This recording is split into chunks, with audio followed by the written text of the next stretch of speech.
How to change the background of a picture on iPhone.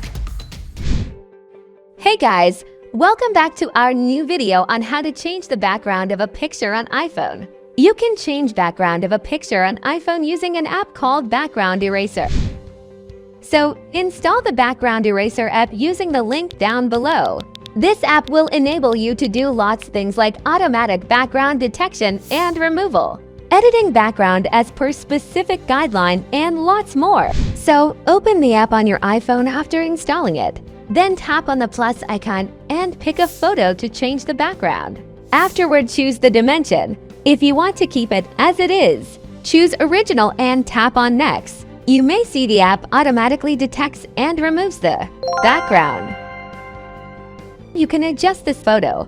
Now you can add any type of background including color, gradient, pattern. If you want to blur the background, select the blur option at the bottom of the window. Choose the percentage of blur on the background. If you want to add an image, simply select the image and open your image. It will be automatically added to the background. Now you can adjust the subject in the photo. Finally, tap on Export button at the top right corner to save the image on your iPhone. Isn't it amazing? If you like our video, please subscribe our channel.